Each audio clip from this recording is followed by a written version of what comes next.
October 4th, 2022. Hurricane Mills, Tennessee. 7:22 p.m. Loretta Lynn, the coal miner's daughter, the first lady of country music, the woman who sang about birth control and divorce when Nashville wouldn't touch those subjects, died peacefully in her sleep at 90 years old. She had lived a full life, conquered every stage, won every award, and seemed to go out on her own terms. But 3 months after her death, her granddaughter discovered a locked journal in Loretta's bedroom safe, a diary she'd kept from 1975 to 1985, the decade when her career peaked and her personal life collapsed. The entries, shared selectively with family and excerpted in her estate-authorized documentary, revealed a truth Loretta had never spoken publicly. The authentic country girl image that made her a star was carefully manufactured by Nashville executives who controlled every aspect of her life, forced her to stay in an abusive marriage for the sake of her brand, and punished her brutally when she tried to tell stories about women's real lives instead of the sanitized version the industry demanded. This is not the story of the feisty coal miner's daughter who took Nashville by storm. This is the story of Loretta Webb from Butcher Hollow, Kentucky, who was trapped by an industry that profited from her authenticity while systematically crushing any actual autonomy she tried to claim. This is the testimony she left behind about the price of being country music's truth-teller in an industry built on acceptable lies. To understand Loretta Lynn's hidden pain, you must first understand the poverty she escaped and the prison success became. Born Loretta Webb on April 14, 1932, in Butcher Hollow, Kentucky, she grew up in Appalachian poverty so complete that it's hard for modern audiences to comprehend. No running water, no electricity, 8 siblings in a 2-room cabin. Her father worked in the coal mines for wages that barely kept them alive. By age 13, Loretta was married to Oliver Doolittle Lynn, a man 7 years her senior. By age 18, she had 4 children. Music was her only escape. Doolittle bought her a $17 guitar, and Loretta taught herself to play and write songs that told the truth about her life, about being poor, about struggling in marriage, about the challenges of being a woman with no choices. By the early 1960s, she was performing locally, and in 1960, she recorded her first single. By 1962, she'd signed with Decca Records and moved to Nashville, beginning a partnership with producer Owen Bradley that would define her career. Loretta's early hits were revolutionary for country music. She sang about subjects other female artists avoided: the pill, cheating husbands, the realities of working-class marriage. Songs like Don't Come Home a-Drinkin', With Lovin' on Your Mind, Fist City, and The Pill made her both beloved and controversial. She seemed fearless, authentic, uncontrollable, the real voice of real women. But according to her diary, that image was carefully managed from the beginning. They loved that I was authentic, Loretta wrote in a 1976 entry, but only the right kind of authentic. Poor, but clean. Feisty but feminine. Truth-telling, but not too honest. The moment I tried to be actually real, to talk about Due's violence, about the industry's exploitation, about what it cost to be the coal miner's daughter, they shut me down hard. Stop here. What comes next changes everything. The marriage she couldn't leave. 1962-1985. Loretta Lynn's marriage to Doolittle Doo Lynn was central to her public image, the devoted wife who stayed true to her first love despite fame and fortune. Nashville marketed them as an authentic country couple, keeping it real while other artists got Hollywood divorces. What the public didn't know, and what Loretta's diary reveals in painful detail, was that Doolittle was physically and emotionally abusive, a pattern that started before Loretta's career and intensified as she became more successful. Doo hit me for the first time when I was 15, Loretta wrote. He hit me regularly throughout our marriage. When I started making money, when I became the breadwinner, it got worse. He resented my success, but loved the money it brought. He'd beat me, then tell me I was nothing without him. And the worst part, The absolute worst was that Nashville knew and told me I couldn't leave. According to diary entries from 1972 to 1975, Loretta tried multiple times to leave Doolittle. She confided in her manager, her producer Owen Bradley, and executives at MCA Records, which had absorbed Decca. The response was consistent. Divorce would destroy her career. The coal miner's daughter, who stayed true to her roots, was marketable. A divorced Loretta Lynn would be damaged goods in country music's conservative market. Owen told me point blank that divorce would end my career, she wrote in 1974. He said country fans wouldn't accept it, that my whole image was built on being the loyal wife. MCA said the same thing. My contracts had morality clauses that gave them the right to drop me if I caused scandal. So I stayed. I stayed in a marriage where I was beaten regularly because the alternative was losing everything I'd worked for. The industry even controlled how Loretta could discuss her marriage publicly. When she released her autobiography in 1976 and wanted to include details about Doolittle's abuse, her publisher pushed back. Management advised softening it.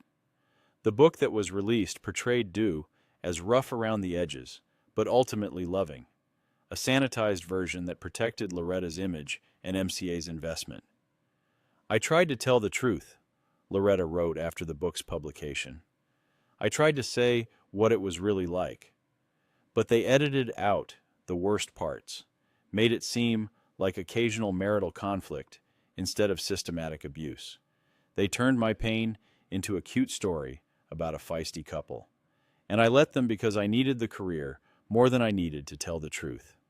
This is where the official biographies quietly skip forward. The songs they wouldn't let her release. 1975, 1982. Loretta Lynn was known for pushing boundaries with her music, singing about subjects that made Nashville executives uncomfortable. But according to her diary, for every controversial song that got released, there were 3 or 4 that were blocked entirely because they went too far beyond what the industry would tolerate. I wrote a song in 1976 about a woman leaving her abusive husband, Loretta wrote. It was called Bruises Don't Show Under Makeup. It was the most honest thing I'd ever written. Owen refused to record it, said it was too dark, would alienate fans, would hurt my image. I begged him. I told him it was my story, that it would help other women. He said that's exactly why we couldn't release it, because people would know it was my story. The diary references over a dozen songs that were written but never recorded, or recorded but never released, because they addressed subjects Nashville deemed too controversial: domestic violence in explicit detail, abortion, even more taboo than birth control, economic exploitation of artists by labels, the reality of addiction in country music families. When Loretta pushed back, the consequences were severe.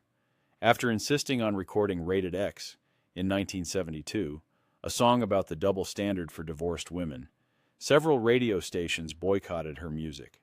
MCA made clear that another incident like that would result in the label refusing to promote her work. Loretta got the message. You can push boundaries, but only the boundaries we approve of. They wanted me to be the voice of women, she wrote bitterly in 1978. But only women's issues they could profit from. Birth control was okay because it was titillating, controversial in a safe way. But actual violence against women, economic injustice, the way the industry itself exploited female artists, those were off limits.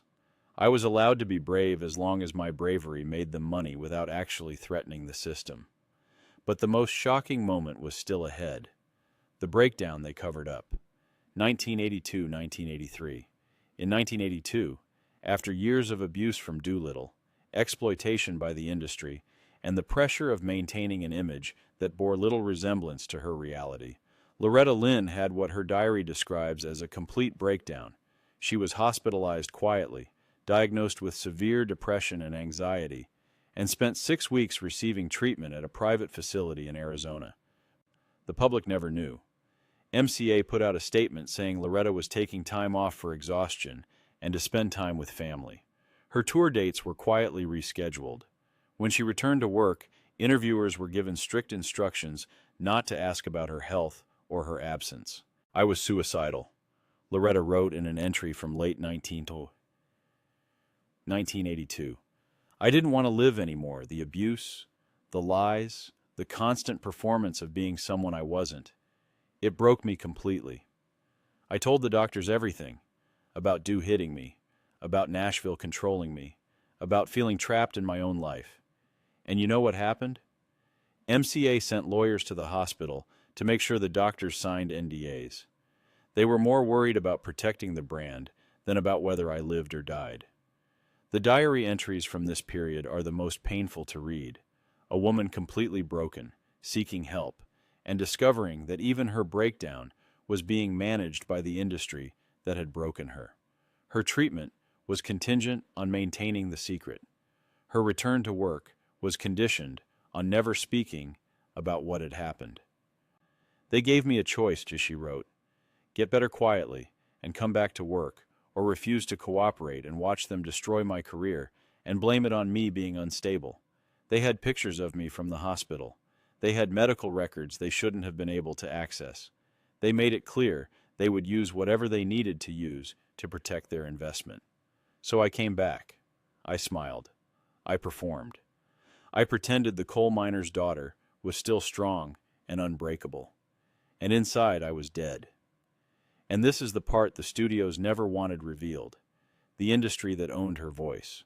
What Loretta Lynn's diary makes devastatingly clear is that her entire career was built on a carefully managed version of authenticity. The industry loved that she was from Butcher Hollow, loved her accent and her honesty, but only when that authenticity could be packaged and sold.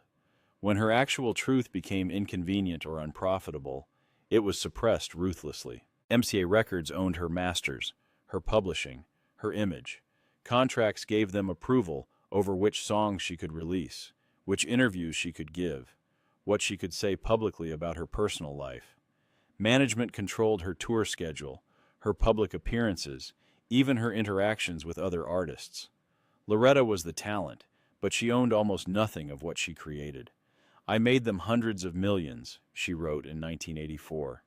My songs, my performances, my image, it all made them rich. And I was paid a salary.